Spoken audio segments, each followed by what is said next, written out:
माफ करना साई, हमें आने में थोड़ी देर होगी। आइए, आपका ही इंतजार था। क्या बात है साई, आज आपने हम सबको यहाँ बुलाया, क्या कोई खास वजह? अभी बताता हूं।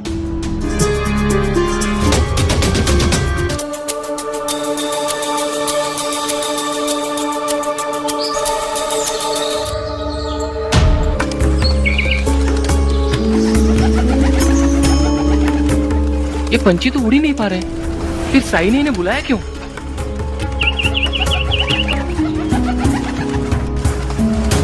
ये पंछी तो जाल में फंस गए। ये सारे पंछी तो आकर खुद ही जाल में। अरे ये तो अलग अलग दिशा में उड़ने का प्रयास कर रहे हैं।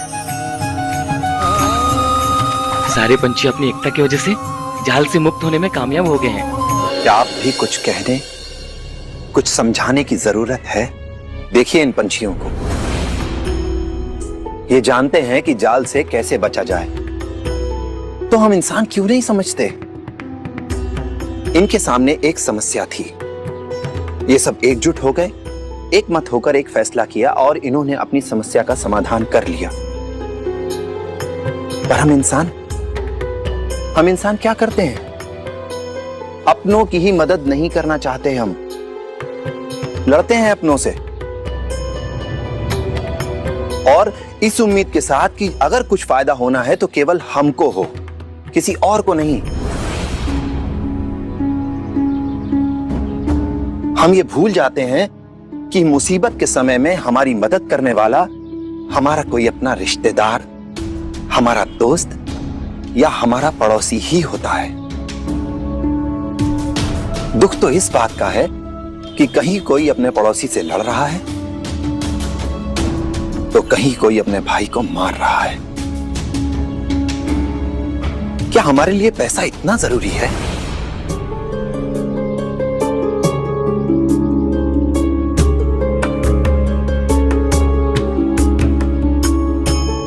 बोलो सुल्तान, मान लो तुम्हें पैसे मिल भी गए, उन पैसों से तुमने बड़ा घर बना भी लिया, लेकिन क्या फायदा उस पैसे का? क्या फायदा उस घर का जिसमें तुम्हारे अपनों की हंसी ही ना गूंजे? और चंदू तुम, क्या मिलेगा 1000 रुपए जीत के तुम्हें, अगर उस जीत की खुशी में शामिल होने के लिए तुम्हारे पास दोस्त ही ना रहे?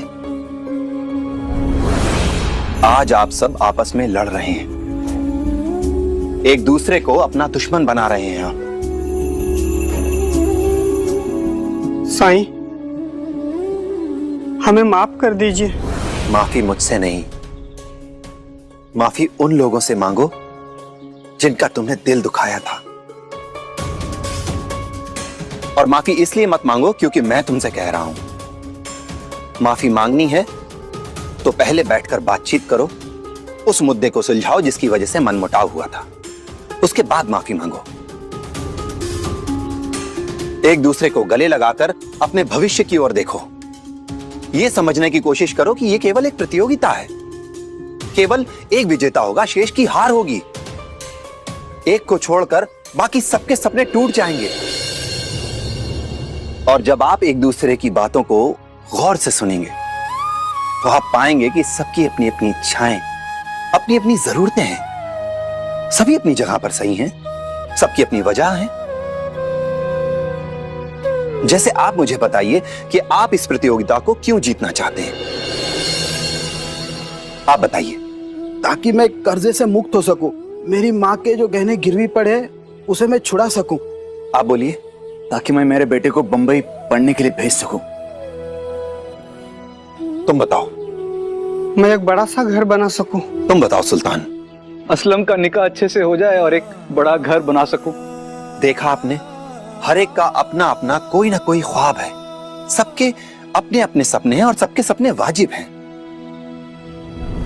पर इस प्रतियोगिता से किसी एक का ही सपना पूरा होगा। अब सोचिए, अगर आप में से हर एक का सपना पूरा हो जाए तो? साई, अभी अभी आपने कहा कि किसी एक का सपना पूरा होगा, तो फिर ये कैसे मुमकिन है? आप सबकी एकता से। जब आप सब मिलकर खेतों में काम करेंगे तो फसल भी अच्छी होगी।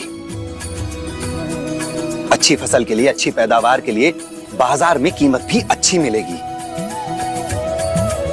और जहां तक बात रही विजेता की, तो जिस किसान के खेत में प्रति बीघा ज्यादा फसल होगी वही विजेता होगा।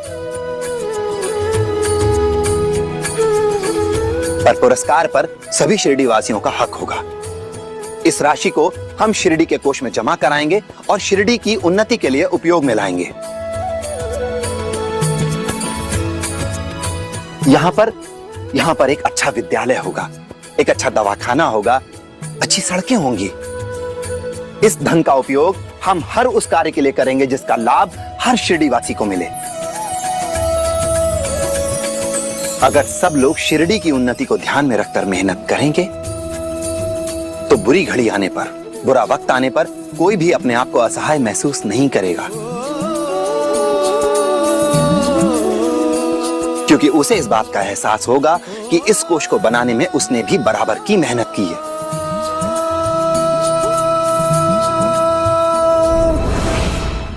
जब हम अपने निजी हितों को छोड़कर सबके हितों के बारे में सोचने लगते हैं तो हमारी निजी परेशानियां अपने आप ही सुलझ जाती हैं। तो अचानक ही हमारी चिंता करने वाले बहुत से लोग हमारे आसपास आ जाते हैं। बिल्कुल सही कहा आपने साई। हमें अपनी गलती का एहसास है। तो फिर आप सब प्रतिज्ञा कीजिए कि आज से आप सब एक साथ मिलकर काम करेंगे, एक दूसरे की गलतियों को माफ करके एक नई शुरुआत करेंगे आप। मैं आप सब लोगों से माफी मांगता हूँ, मुझे माफ कर दो। मैं तुम्हें उस किसान के पास ले जाऊंगा जहां से मैंने बीज खरीदे थे। मजदूरों से कहूंगा कि वो तुम्हारे खेत में जाकर अभी से काम शुरू करे। सलीम, मेरे भाई, मुझे माफ कर दे। मुझे तेरी बात पूरी सुन लेनी चाहिए थी। भाईजान, मैंने जिंदगी में कभी आपसे झूठ नहीं बोला। पता नहीं आपको कैसे गलतफहमी हो गई। आखिरी बार जब मैं आपसे मिला था उसके बाद ही गंगाराम जी की पत्नी के साथ 20 कंबलों का सौदा हुआ था। तो मैं पहले आपको कैसे बताता? ये सब मेरी वजह से हुआ है। उस दिन रेहाना सुलभा को काम देने के बारे में बात कर रही थी लेना, और बाइजा अक्का ने बोला कि और भी बहुत सी औरतों को काम दिया है। उस वक्त मैं घर के बाहर ही थी। सुनकर मुझे ऐसा लगा कि आपका धंधा अच्छा चल रहा है, लेकिन आप ये बात हमसे छुपा रहे हैं। ये सुनकर मुझे बहुत गुस्सा आया और मैं वहीं से लौट गई। अगर आप लौटती नहीं तो रेहाना के मुंह से सुन लेती कि आजकल उसके पास काम कम है। रेहाना, मुझे माफ कर दो। ये क्या आपा, आप बड़ी हैं और बड़े अपने छोटों से माफी नहीं मांगते, बस उन्हें प्यार करते हैं।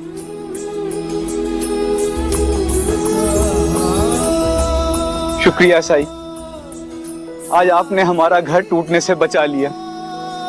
अब मैं कभी अपने भाई पर शक नहीं करूंगा।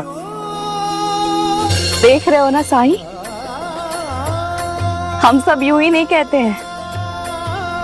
तुम शिरडी की जान हो। शिरडी अगर शरीर है तो तुम आत्मा हो उसकी। तुम हो तो सब एकजुट हैं, वरना तुम्हारे बिना हम सब टूट कर कब के बिखर चुके होते। रहम नजर साईं, रहम नजर साईं, माफ कर दो साईं। हमें माफ कर दो साईं, हम आपकी शिक्षा को थोड़ी देर के लिए भूल गए थे।